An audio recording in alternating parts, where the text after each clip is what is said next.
अच्छा, वैसे जब हमारा बचपना होता है ना, तो क्या आपने भी ये बात फील की थी कि तब मम्मी पापा जब भी डांटते थे ना, बड़ा गुस्सा आता था, और अगर घर में एक दो भाई बहन और हैं तो ऐसे ही लगता था कि कहीं ना कहीं मम्मी पापा इसको ज़्यादा प्यार करते हैं, मुझे नहीं करते, मुझे ही सारी डांट पड़ती रहती है, इसको तो कुछ होता ही नहीं है।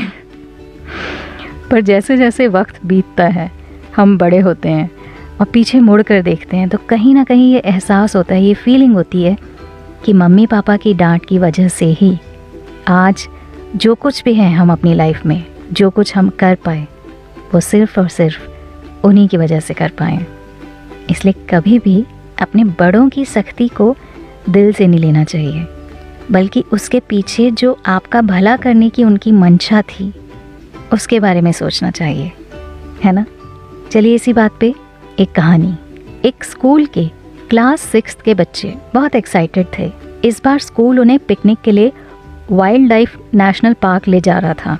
जिस दिन पिकनिक थी, बच्चे अपने साथ खाने पीने का सामान अपनी पिकनिक बैग्स में लेकर एकदम रेडी थे।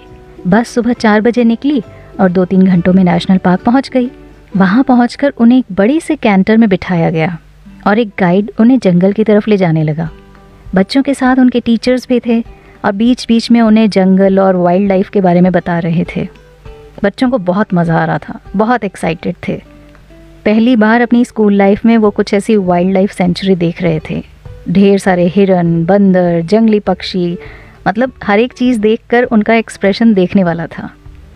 वो धीरे धीरे आगे बढ़ रहे थे कि तभी गाइड ने सभी को शांत होने का इशारा किया और कहा, श्श, आप सभी लोग चुप हो जाइए और उस तरफ देखिए। ऐसा सीन बार बार नहीं दिखता। एक मादा जिराफ अपने बच्चे को जन्म दे रही है। बस फिर क्या था, ड्राइवर ने गाड़ी वहीं रोक दी और सभी बड़ी हैरानी से उस सीन को देखने लगे। बच्चों ने तो शायद ऐसा कभी अपनी लाइफ में देखा ही नहीं था। मादा जिराफ बहुत लंबी थी और जन्म लेते हुए बच्चा करीब 10 फुट की ऊंचाई से ज़मीन पर गिरा और गिरते ही अपने पाँव अंदर की तरफ मोड़ लिए, मानो वो अभी भी अपनी माँ की कोख में हो। इसके बाद माँ ने सिर झुकाया और बच्चे को देखने लगी। सभी लोग बड़ी हैरानी से ये सब होता हुआ देख रहे थे कि अचानक कुछ अजीब सा हुआ। माँ ने बच्चे को ज़ोर से एक लात मारी और बच्चा अपनी जगह से पलट गया।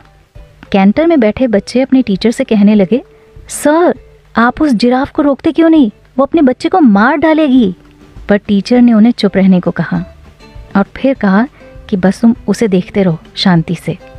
जिराफ का बच्चा अभी भी ज़मीन पर पड़ा हुआ था कि तभी एक बार फिर से माँ ने उसे ज़ोर से लात मारी। इस बार बच्चा उठ खड़ा हुआ और डगमगा कर चलने लगा। धीरे धीरे माँ और बच्चा झाड़ियों में ओझल हो गए। उनके जाते ही बच्चों ने फिर पूछा, सर, वो जिराफ अपने बच्चे को लात क्यों मार रही थी? अगर बच्चे को कुछ हो जाता, उसको चोट लग जाती तो? टीचर बोले, बच्चों, जंगल में शेर, चीते जैसे बहुत से खूंखार जानवर होते हैं। यहाँ किसी बच्चे का जीवन इसी बात पर डिपेंड करता है कि वो कितनी जल्दी अपने पैरों पर चलना सीख लेता है। अगर उसकी माँ उसे इसी तरह पड़े रहने देती ना और लात नहीं मारती, तो शायद वो अभी वहीं पड़ा रहता और कोई जंगली जानवर आता और उसे अपना शिकार बना लेता। तो अब बताओ, उसकी माँ ने अगर उसे मारा तो उसके भले के लिए मारा या फिर उसके नुकसान के लिए? सारे बच्चे एक ही आवाज़ में बोले, सर, उसके फ़ायदे के लिए मारा। अब हम समझ गए। वेल, बच्चे तो समझ गए, लेकिन क्या हम समझे या हम समझते हैं? जिंदगी का एक टुकड़ा चख ले जरा, चख ले जरा।